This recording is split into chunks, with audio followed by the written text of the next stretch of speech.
Left के नेता, सारे नेता, पूरी संसद में बिहार में SIR की जो घोषणा की, मात्र चुनाव से कुछ महीने पहले 8 करोड़ मतदाताओं की गिनती, 65 लाख कट गए, 20 लाख मृत घोषित कर दिए गए मात्र 1 महीने के अंदर। राहुल गांधी जी कल आज तीसरा दिन है इस यात्रा का, और यात्रा का आप हजूम पूरे देश, पूरे बिहार में देख रहे हैं।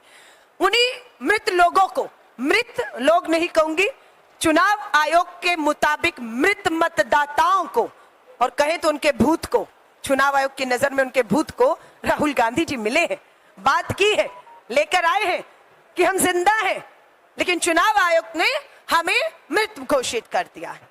इस यात्रा का असर क्या होगा, सवाल ये उठता है। क्या फर्क पड़ेगा, क्या असर होगा? असर तो यात्रा 17 तारीख को हुई। पहला असर यह हुआ कि चुनाव आयुक्त को भाजपा ने अपना प्रवक्ता बनाकर इस यात्रा की पूरी तरह से उसे विफल करने के लिए प्रेस कॉन्फ्रेंस करने को कहा। हमारी जीत है कि मुंह खोलना पड़ा चुनाव आयोग को, अलग बात है खुद ही गिर गया। दूसरी जीत क्या है? दूसरी जीत हमारी यह है कि 65 लाख मतदाताओं के नाम ये जारी नहीं कर रहे थे। इस यात्रा की घोषणा के बाद, सुप्रीम कोर्ट के फटकार और दबाव के बाद, चुनाव आयोग को 65 लाख मतदाताओं की जिनके वोट कटे उसकी जानकारी को सार्वजनिक करना पड़ रहा है। यह हमारी दूसरी जीत है। तीसरी जीत भी हमारी होगी, यह CCTV फुटेज हम नष्ट नहीं होने देंगे।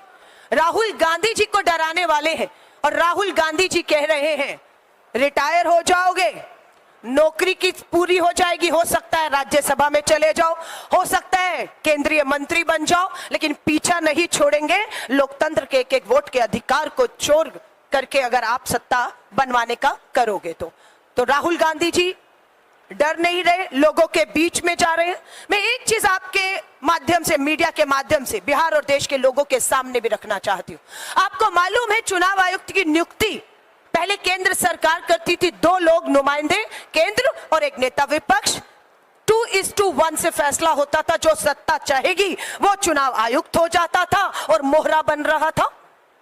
उसके बाद सुप्रीम कोर्ट का आदेश आया कि अब सुप्रीम कोर्ट का मुख्य न्यायाधीश देश के प्रधानमंत्री और नेता विपक्ष मुख्य चुनाव आयुक्त की नियुक्ति करेंगे। डर गई केंद्र की भाजपा, चोरी के वोट से बनी सरकार, क्या किया? फैसला पलट दिया, मुख्य न्यायाधीश को चयन प्रक्रिया से बाहर कर दिया। यहां इनकी चोरी एक बार फिर से पकड़ी गई। हम आज भी मांग करते हैं कि मुख्य न्यायाधीश, प्रधानमंत्री, नेता विपक्ष जब तक मिलकर मुख्य चुनाव आयुक्त की नियुक्ति नहीं करेंगे, इस चुनाव आयुक्त ये इसी तरह वोट की चोरियां करवाता रहेगा।